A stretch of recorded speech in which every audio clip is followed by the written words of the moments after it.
Hello, thank you for joining me. This is your host, T, coming to you with more notes from the borderline. Today, I'm going to be doing something a little bit different. I'm going to be exploring a film that I think demonstrates what good community care and inclusion can look like when it comes to marginalised and frequently misunderstood human experiences. The film is called Lars and the Real Girl. It's one that I love and recently rewatched for the first time in a while. If you haven't seen it yet, the story follows Lars, a painfully awkward, reclusive office worker, and his tender, non-sexual relationship with a life-size doll named Bianca. Yes, a doll, a sex doll to be more specific. At surface level, I know that sounds a little strange and even slightly absurd, but actually the movie beautifully explores themes of loneliness, grief, community, trauma, neurodivergence, and attachment, to name a few examples. As far as I'm concerned, it's a lost gem that deserves a lot more recognition than it's been given. So let's dig into it. In case it wasn't clear enough already, spoiler alert, I am about to unpack Lars's social struggles and the basis of his delusions, so be sure to watch the film first if you want the full, very pleasant surprise I think it very much offers. If you're not feeling tempted but want to stick around to hear what I have to say, don't worry, I include enough detail for you to follow along with what's most important. Essentially, Lars, the main character, is a 30-odd-year-old office worker who struggles with social interaction. Certain family members and others in his parish are worried about his deepening loneliness, lack of a girlfriend, and evident aversion to human connection beyond the few kind, small gestures he makes when he attends church alone on Sundays. At the start of the film, Lars learns from one of his co-workers about a new product being sold online and decides to buy one for himself. It is, of course, a life-sized sex doll named Bianca. Only Lars isn't interested in using Bianca for sexual intimacy when he purchases her. In fact, we soon find out that he intends to treat her with the utmost chivalry, charm, and respect. Soon after Bianca arrives, Lars sits her in a wheelchair and wheels her into the family house, where he introduces her as his real-life girlfriend, a woman with a life story and a history of her own, and characteristics he cannot seem to help but to admire, almost to the point of idealization. He brags about her missionary experience over dinner. He gently challenges his sister-in-law, Karen, when she makes assumptions about her taste in clothes. He is almost beaming with pride. Now, for Lars, none of this is a joke. This is all very real. He hears Bianca's voice talking to him when no one else does and eagerly facilitates conversation with others who stare in mild disturbance and shock. He takes her on outings, serenades her in private, and wants to share with her everything about him. He cares for her enough that when the local doctor, Dagmar, also a psychologist, prescribes an elusive weekly treatment for Bianca's low blood pressure, Lars dutifully drives her to each appointment, waiting anxiously beside her. As he does, Dagmar subtly takes the time to inquire into Lars's own circumstances and explore his own feelings, an attempt to ascertain the reasons for his delusional thinking. Dagmar's character offers an ideal lens for examining the community's compassionate response to Lars's relationship with Bianca. She deserves primary credit for guiding Lars through his delusion and into real personal growth, and displays all of the following qualities I've drawn out as key principles without even thinking about it. The first of these principles or qualities is openness. Right from the beginning, there is no attempt or even any desire on Dagmar's part to shut down or to dismiss Lars's experience. She knows for herself that Bianca is not a real person, but not one single part of her seems to feel licensed or in any way motivated to convince Lars of this. She does not see that there is anything wrong with his experience of Bianca as real, even if she knows that this is not a reality that she or anyone else has any share in.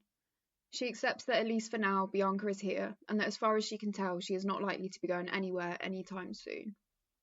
The quality of openness encompasses a lack of judgment, and the people who stood out to me the most in this respect were Mrs. Gruner, the elderly parishioner who encourages people to welcome Bianca to church immediately from the get-go, Margot, a shy co-worker who likes Lars from the start and isn't turned off by what's happening to him, and Cindy, the admin assistant who even sends out a memo inviting everyone to welcome Bianca to her birthday drinks. None of these characters deride Lars as a creep. None of the women even seem bothered as to speculate on whether or not Lars uses Bianca sexually. They simply accept, most likely with instruction from Dagmar, that something is going on for Lars that isn't any of their business except to continue to treat him with the kindness that they had done before. Which brings me to my second principle, which is, of course, empathy. Empathy is shown in abundance throughout this film, and quite beautifully so. In contrast, cruelty is notably absent, so much so that one critic actually dismissed it as slightly utopian. I personally found it refreshing. It sometimes irks me how drawn we are to portraying the worst of humanity in film. Why not more of the best? People forget that the opposite of utopianism isn't realism, but dystopia. They also forget that drama has historically served to convey moral meaning as much as it has been to entertain. When it comes to this film, empathy itself is one of the story's central morals, and little about it feels beyond our imagination. There is much to appreciate in this regard, but one incident I remember clearly is the very simple moment when Lars's brother turns from his own crisis over the madness and humiliation of the situation to actually asking himself, why? Why is Lars like this? What role might I have played in his becoming like this when I left him all alone with an unhappy father when I went off to university? Of course, it was Dagmar who prompted Gus's reflections about the roots of Lars's condition when she paused to encourage him to consider what Lars might be trying to communicate through Bianca, even if not intentionally or even consciously. Which brings us to the third principle of gentle curiosity. Why did this young man feel the need to bring Bianca into existence simply to engage more confidently with his family and community? Why was this, for now, his best attempt at grasping for human intimacy? What did her presence offer Lars that a real woman herself could not? No, it wasn't her silence, as one man jokes, wishing his wife could be silent too. We have to remember that Lars did not experience Bianca as passive or silent, but as active, interesting, and interested. In fact, her real function was to facilitate a liminal space in which Lars could move through his anxieties safely, the traumatic death of his mother in childbirth, and his subsequent fears for his pregnant sister-in-law that she might face the same. It is only through gentle curiosity that Dagmar uncovers not only these revelations, but also, crucially, that Lars is suffering from a condition in which he experiences significant distress in response to human touch, and that underlying this distress is excruciating physical pain. Prior to this, no one had really inquired as to why Lars shuddered and backed away from a hug, or why he preferred to be alone. They chose between two responses, exemplified by his brother and sister-in-law. While Karen pushed and prodded to encourage connection, Gus simply kept his distance, accepting this as just who Lars always was and always would be. In contrast, Dagmar took the time to listen to Lars's own thoughts and experiences, and in doing so, she learned about his pain. Seemingly, this pain resulted from never having been familiarized with the sensation of human touch in early childhood. After his mother's death, it's clear that his father was left distraught and depressed, probably to the point of neglecting Lars. He simply never learned how to touch or to be touched, and this is precisely the work that Dagmar carefully, very tenderly undertakes, with full respect for his capacities and boundaries, as she slowly helps him in this respect. Significantly, as with everything, she does so in a way that always allows Lars to lead. And because of this, Lars eventually brings the relationship with Bianca to an end, with total autonomy. The autonomy is just as essential as anything else, and is the reason I've labelled the curiosity element gentle. Just as important as learning how to touch for Lars is his own need to learn how to relate to others, which brings me to the final quality I want to outline. It is the groundedness which characterises the community's active response. As a result, I've decided to call this principle grounded community action. One beautifully handled moment which I think exemplifies the grounded aspect their intervention takes is a crisis point in Lars's relationship with Bianca, as she becomes more occupied with community events and people beyond him. This all stems from the community's active efforts to give her a life of her own, which are equally important in the process, and what facilitates and enables the therapeutic process to go as smoothly as it does. Bianca is invited to volunteer alongside others at the local children's hospital and to go on other outings without him. Eventually, she's no longer constantly available when Lars wants her, which prompts his own fears of abandonment, and a moment of emotional turmoil which is handled lovingly by his sister-in-law, even if she does challenge his perceptions about things. The reason I've called their actions grounded, and why I think this is important as a principle for guiding responses to delusional beliefs, is that while the community accepts the reality of Bianca's existence to Lars, and indeed participate in this reality, they treat this as an entryway for Lars to establish deeper connections with the broader community, rather than allowing it to become an exit into his own unique world. If Bianca is to have her existence, as Lars so needs and desires, the community ensures that it will not be to be bent to his will, nor will it detract from the love and concern that he needs from real human people. This is what brings me to why this film is important to me on a personal note. I have had my own experience with delusional thinking in real life. Mine was less prolonged and a lot more chaotic than Lars's, involving religious motifs and voices, and actually a lot of strange bodily experiences. With that in mind, and also having read about the experiences of others, perhaps what feels most far-fetched from the reality of how delusions function in the real world in this film is the absence of horror and abuse in Lars's real life. Very often, delusional and other so-called psychotic experiences are precipitated by systemic and chronically traumatic, abusive environments, ones which make life really unbearable and from which there is no room for escape. I don't say this to imply that what Lars had been through was not traumatic, and arguably finding human touch painful, I imagine, would make life in many ways unbearable. But the reality is that severe abuse is often a significant factor at the heart of these unusual experiences, often where there has been no real source of safety available to the victim. For me, the delusional episodes began in early childhood and were buried along with the trauma memories which originally induced them. Last year, they resurfaced with the trauma intensely, just as I was overwhelmed by reprocessing, in some cases actively reliving those memories.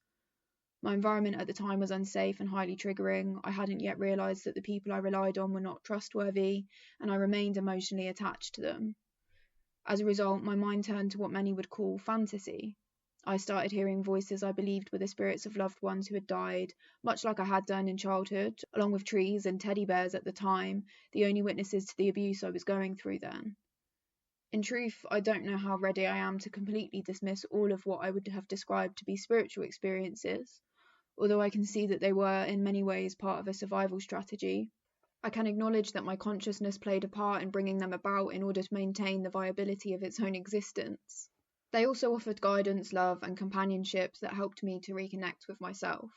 Lars's situation, of course, differed slightly. His dialogue with Bianca pushed him outward toward community, but both paths ultimately were valid and purposeful. Both served as bridges toward healing.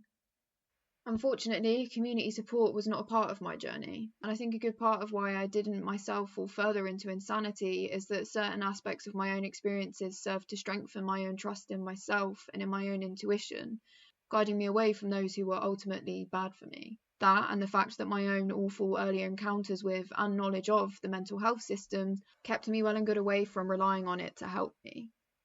This wasn't the first time watching this film brought me to tears, but it was the first time I really understood why, beyond feeling empathy for the character's own incredibly well and sympathetically acted experiences. Shout out to Ryan Gosling. It was the first time I could consciously relate to that experience on a more personal level, however, and allow myself to feel the grief that overshadowed this portrayal of community care, knowing how far it is from most of our experiences. In reality, Lars would more likely be derided by his peers, potentially sectioned and definitely medicated. Fortunately, I avoided this by avoiding psychiatric professionals completely and mostly isolating myself, not sharing things with anyone which could alert them to my condition beyond those closest to me. It just so happened that the only people around me at the time were those who were happy to see me spiral into madness, and whose own manipulations were a big part of what was pushing me in that direction in the first place. Had I been seen by a psychiatrist, I imagine I would have been diagnosed not just with psychotic symptoms, but also that the religious aspects of my experience would have been labelled grandiose, and the stigma attached to that would have completely misrepresented what was happening to me. Since then, I've found more sense elsewhere, including, for example, in Carl Jung, whose frameworks and concepts have given me a language to more clearly articulate my experience of psychic integration, which looked an awful lot like disintegration for a while. Those concepts I will likely weave into future episodes as I endeavour to elaborate on certain themes. Crucially, I've also come to understand that many of the voices I heard were dissociated parts of myself. They were fragments of my consciousness that had split off from my core identity in childhood. In internal family systems therapy, these are simply known as parts. Learning to communicate with them in healthier and more contained ways has been a crucial part of my own healing journey. I think it's fair to say that while some promising avenues and psychosocial models do exist for improving the care of those with experiences like these today, the truth is that we are far from where we should be. If we do want to move forward, however, I think the guiding principles identified in this film are a good basis for doing so.